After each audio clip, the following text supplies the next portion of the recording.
दोस्तों नमस्कार।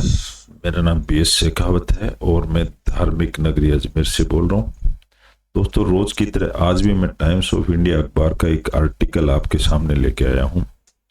मेरा उद्देश्य है किसी भी तरह से इंग्लिश न्यूज़पेपर को पढ़ना आना चाहिए और ये मैं एक एसेंशियल क्वालिफिकेशन समझ रहा हूँ प्रत्येक स्टूडेंट की, प्रत्येक व्यक्ति की। आजकल हमें इंग्लिश आना जरूरी है और वो न्यूज़पेपर से ही सबसे अच्छी तैयारी हो सकती है, इसलिए हम न्यूज़पेपर पे जोर देते हैं। न्यूज़पेपर, इंग्लिश न्यूज़पेपर पढ़ने के लिए कुछ एक चीज़ों का ध्यान रखना पड़ता है और वो ही प्रैक्टिस में यहाँ करवाता हूँ। रोज एक टॉपिक आपके सामने लेके आता हूँ, छोटा सा टॉपिक जिसको हिंदी में हम पहले से जानते हैं और उसी के हम इंग्लिश में ट्रांसलेट करते हैं। 2-4 शब्द सीख जाते हैं और 2-4 सेंटेंस बनाना सीख जाते हैं, सेंटेंस स्ट्रक्चरिंग। उससे हम इंग्लिश न्यूज़पेपर आराम से पढ़ सकते हैं, समझ सकते हैं, एक्सप्लेन कर सकते हैं और अनभिज्ञ नहीं रहेंगे हम इंग्लिश लैंग्वेज से। इंग्लिश इज ए लैंग्वेज, ये कोई हवा नहीं है, डरने की कोई जरूरत नहीं है। बहुत लोग इंग्लिश से दूर रहते हैं इसलिए कि ये हमारे लिए अनटचेबल है, हम इससे बिहेवियर नहीं हो सकते, लेकिन सिर्फ और सिर्फ इसके टच में आने की जरूरत है। सब कुछ ऑटोमेटिक हो जाता है जैसा हिंदी में होता है। चलिए शुरू करते हैं। आज की न्यूज़पेपर की हेडलाइन जो सबसे मोटे अक्षर में लिखी जाती है, जो सबसे मुख्य खबर होती है, वो है चोकसी हेल्ड। इसका मतलब होता है चोकसी एक ऐसा व्यक्ति है जिसका नाम है, उसको पकड़ लिया गया। होल्ड की सेकंड फॉर्म है हेल्ड इन बेल्जियम, बेल्जियम देश के अंदर।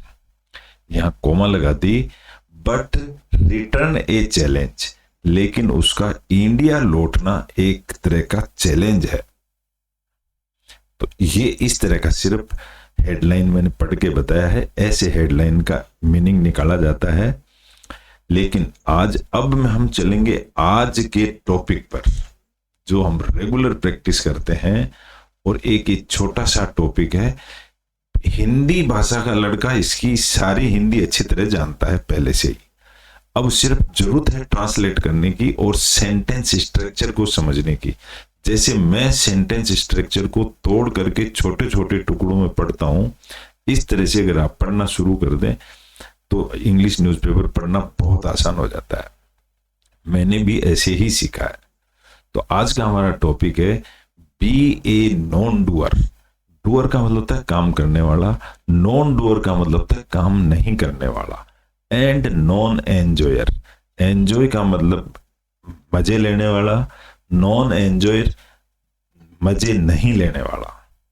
तो हेडलाइन में ये कहा गया है बी का मतलब होता है बन जाओ, एक नॉन डूअर बन जाओ एंड एक नॉन एंजॉयर बन जाओ।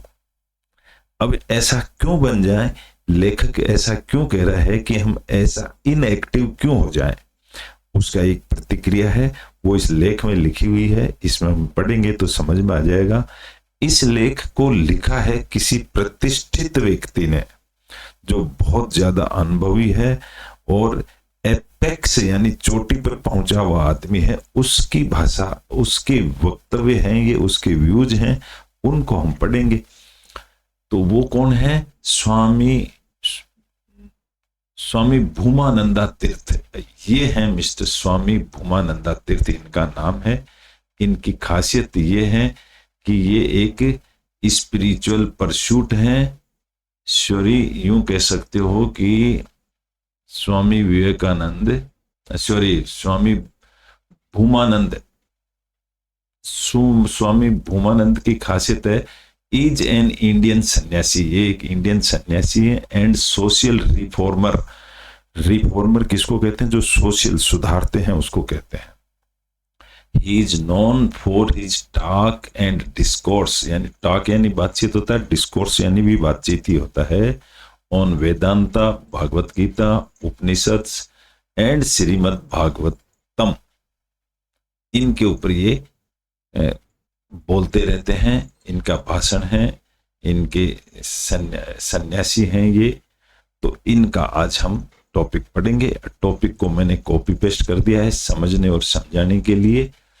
तो ये टॉपिक मैंने यहाँ लिख दिया, स्वामी भूमानंदा तीर्थ के बारे में मैंने बता दिया है। अब हम टॉपिक पे चलते हैं और यहाँ से हम इंग्लिश लैंग्वेज को पढ़ना शुरू करते हैं। English is a language, nothing else. जैसे हम हिंदी में बात करते हैं, ये हिंदी एक लैंग्वेज है। संस्कृत हमने कभी नहीं पढ़ी हिंदी की। इसी तरह से आपको भी संस्कृत और डेप्थ में जाने की कोई जरूरत नहीं, इसको सिर्फ पढ़ना शुरू कर दीजिए। आपको बोलना आ जाएगा, आपको एक्सप्लेन करना आ जाएगा, आपको समझना आ जाएगा। बस कुछ एक वर्ड, 2 4 5 वर्ड रोज जरूर सीख लीजिए। बाकी इंग्लिश न्यूज़पेपर पढ़ना शुरू कर दो, आप इंग्लिश माहौल में ढल जाएंगे। आपको कहीं किसी सपोर्ट की जरूरत नहीं रहेगी, ये मेरा वादा है। चलिए शुरू करते हैं आज यहीं से। With spiritual practice. स्पिरिचुअल किसको कहते हैं? आध्यात्मिक, यानी भगवान से जुड़ी हुई कोई चीज होती है उसको स्पिरिचुअल कहते हैं। उस प्रैक्टिस के लिए you must be able to absorb यानी सोख लेना, आपको उसमें सोख लेना चाहिए। एंड असिमिलेट का मतलब होता है आत्मसात, अपनी आत्मा से मुलाकात करना। And input from the world, और जो संसार से जो कुछ भी मिलता है उसको भी इनपुट करना इसमें। And at the same time, उसी समय जनरेट टाइमली रेस्पॉन्स, समय पर जवाब देना। To deal with whatever difficult situations you face, जो भी आप डिफिकल्ट सिचुएशन फेस करते हो उसका रेस्पॉन्स का मतलब जवाब देना। मेरे ख्याल से समझ रहे होंगे आप, क्योंकि मैं इसमें 2-3 वर्ड थे, उनका मीनिंग मैंने बता दिया। बाकी छोटे छोटे टुकड़ों में पढ़ के सुनिए। ये एक सेंटेंस पूरा हो गया। व्हेन यू इंटरेक्ट का मतलब होता है आपस में बातचीत करना, या जब किसी से मुलाकात होती है उसको भी इंटरेक्ट बोलते हैं। व्हेन यू इंटरेक्ट, जब आपकी बातचीत होती है विद पर्सन्स, दूसरे लोगों से, उस दूसरे प्लेसेस पर। एंड इवेंट्स जब आप करते हो, तब जब आपका इंटरेक्ट होता है, you must not gate intimidated, आपको नहीं होना चाहिए इंटीमिडेटेड क्या होता है? देखो, टिमिड का मतलब होता है डरपोक, इंटीमिड का मतलब होता है डराने वाला। और ये डेटेड यानी वर्ब की सेकंड फॉर्म बन गई, तो इसको कहेंगे जिसने डराया। You must not gate intimate, आपको डरने की कोई जरूरत नहीं है। और अफेक्टेड बाय देम, ना ही उनसे उनका कोई असर होना चाहिए आपके ऊपर। ऑन दी वन हैंड, ये तो हुआ एक तरफ। And on the other hand, दूसरी तरफ देखें तो you must have necessary resolve का मतलब होता है किसी चीज को हल कर देना। आपको समस्या को हल कर देनी है, रिजॉल्व कर देनी है। इम्पेटस का मतलब आपके अंदर जोश आ जाना चाहिए। इंस्पिरेशन, आपके अंदर उत्सुकता आ जानी चाहिए। एंड डिटर्मिनेशन का मतलब दृढ़ता भी आ जानी चाहिए। टू गो अहेड, आगे जाने के लिए। विद योर इंटरेक्शंस, तुम्हारी बातचीतों के लिए। डेस्पाइट चैलेंजेस, भले ही हमारी सामने बहुत सारे चैलेंज हो। अब आप इसको अपनी तरफ से ले सकते हो, लेकिन मोटे मोटे तौर पे मैं समझा रहा हूं। स्पिरिचुअली मतलब वही आध्यात्मिक तरीके से फैसिलिटेट का मतलब सुविधाजनक बना देना, स्पिरिचुअल को सुविधाजनक बना देना। दिस टू फोल्ड, ये 2 फोल्ड है। एक्म्प्लिशमेंट का मतलब साथ साथ चलते हैं, 2 फोल्ड। कौन से साथ साथ चलते हैं? योर पर्सनैलिटी इज बायोलॉजिकल, जो आपकी पर्सनैलिटी है ना, बॉडी शरीर, ये तो बायोलॉजिकल डेवलप हुआ है अपने आप। ओनली एट बॉडीली लेवल, ये तो सिर्फ बॉडी शरीर के लेवल पर है। At intelligence and ego level, intelligence यानी बुद्धि और ईगो यानी हमारा घमंड, उसको अगर देखा जाए तो your personality is beyond matter and energy. अगर ऐसा देखा जाए तो जो तुम्हारी पर्सनैलिटी है ना, वो मैटर और एनर्जी से कहीं ऊपर हो जाती है। बियॉन्ड का मतलब ऊपर। Inside the gross body, gross यानी ये जो टोटल बॉडी है, अंदर की तरफ बॉडी के अंदर क्या है? माइंड एम्प्लॉइज एम्प्लॉय का मतलब होता है किसी को नौकरी देना। माइंड ने, दिमाग ने पाल के रखा हुआ है दी बॉडी, बॉडी को। Intelligence and ego are superior.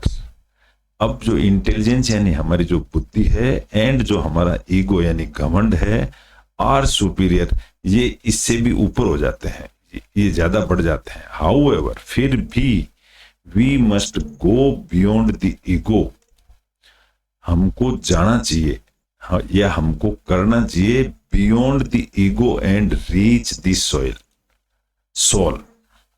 हमको हमारे घमंड से ऊपर जाना चाहिए and reach the soul. Reach का मतलब आत्मा तक पहुंच जाओ, इसका मतलब यह है आत्मा तक पहुंच जाओ। एट द सोल लेवल, जब आप आत्मा लेवल पर पहुंच जाओगे, ए साधक एक्सपीरियंसेज, तो एक साधक को अनुभव होता है जीरो, शून्य अनुभव होता है उसको, और उसी को कहते हैं नेचर। शून्य को ही नेचर कहते हैं। देयर, अब बताया गया वहां पर, देयर एक एडवर्ब है इसलिए कोमा लगा दी गई है, इसको अलग कर दिया गया। नो एक्शन और वाइब्रेशन, वहां पर ना तो कोई एक्शन है और ना कोई वाइब्रेशन है। एवर एग्जिस्ट्स, वहां कभी वाइब्रेशन नहीं होता, यानी आप जीरो पे पहुंच गए हो। नो इफेक्ट, अब कोई असर नहीं होने वाला। और अफेक्शन एवर बिफॉल्स, ना ही कभी, अफेक्शन का मतलब लगाव, ना ही किसी चीज से आपका लगाव होगा। दिस स्टेट इज, ये जो हमारी जो स्थिति है ना, दिमाग की स्थिति, अकर्तर्वा कहलाती है एंड अभोक्तृत्वा कहलाती है। ए स्टेट ऑफ नॉन डूअरशिप, इसको कहते हैं ए स्टेट। स्टेट का मतलब होता है हमारे दिमाग की जो स्थिति, ये नॉन डूअरशिप की स्थिति है एंड नॉन एंजॉयरशिप की स्थिति है। ना तो हम कुछ कर सकते हैं वहां पर, ना हम एंजॉय कर सकते, ऐसी स्थिति है। This level is with in you, ये जो लेवल है आपके अंदर हमेशा बना हुआ है। You do not have to acquire it, आपको इसको कहीं बाहर से प्राप्त करने की जरूरत नहीं है।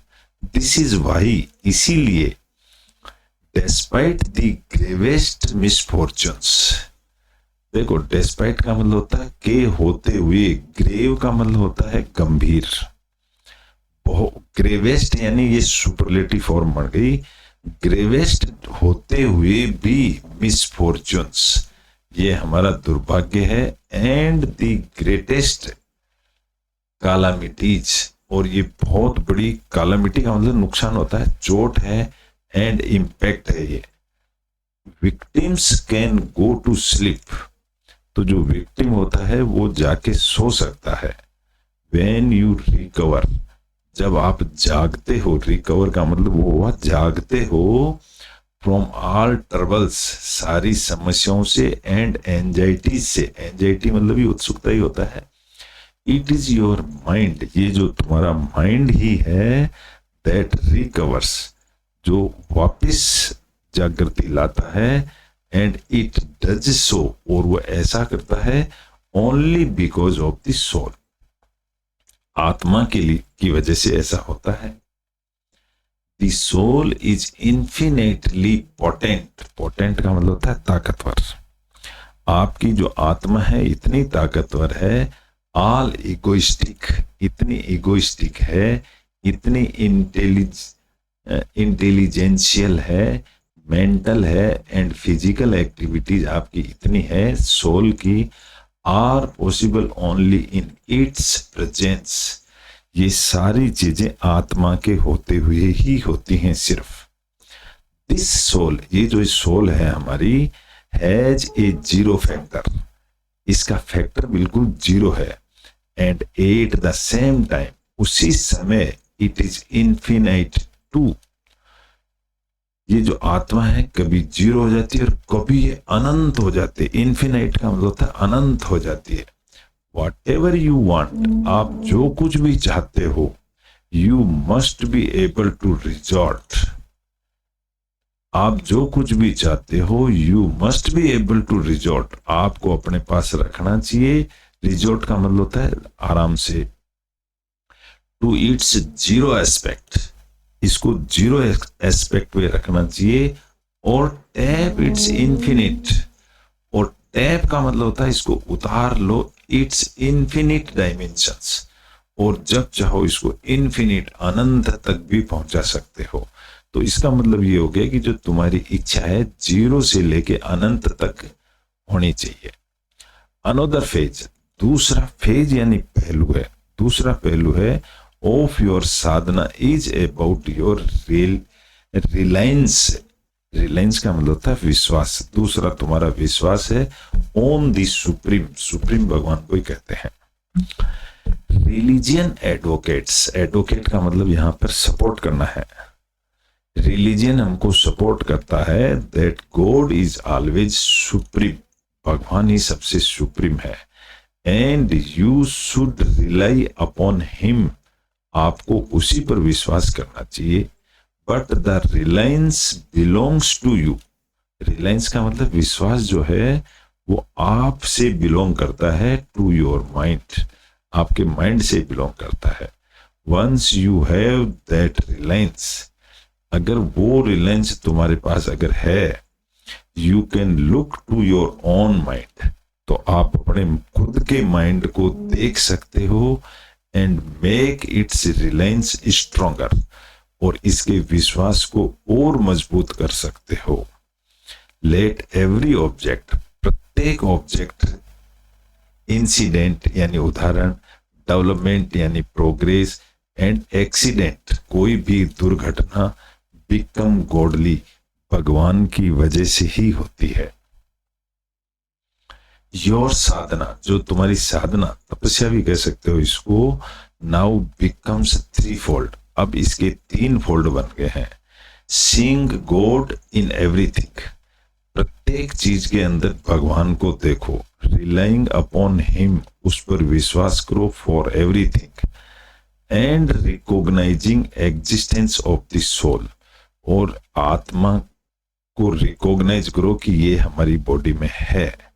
Which has the zero factor, ये जो आत्मा है इसका जीरो फैक्टर है, as well as the infinite potential, जबकि इसमें ताकत भी बहुत ज्यादा है लेकिन ये जीरो फैक्टर पर है। इफ यू क्लब, क्लब का मतलब जोड़ देना आपस में, दीज 3, इन तीनों चीज को अगर हम जोड़ दें, then there is nothing more, तो फिर कोई भी चीज ज्यादा नहीं हो सकती, दैट यू रिक्वायर, जो तुम चाहते हो ना उससे बड़ी फिर कोई चीज नहीं है। Swami ji will be in CIRD Delhi, ये दिल्ली में रहेंगे स्वामी जी, वसुंधरा गाजियाबाद में, फ्रॉम अप्रैल 4 से लेके 20 तक। फॉर डिटेल्स कांटेक्ट कर सकते हैं इस नंबर पे। हालांकि ये आध्यात्मिक टॉपिक है, गुरुजन का, नेचर का या भगवान का, ऐसा मिला जुला टॉपिक है। आशा करता हूँ आपको अच्छा लगा होगा। मैंने सिर्फ आपको इंग्लिश टू हिंदी प्रैक्टिस करवाई है।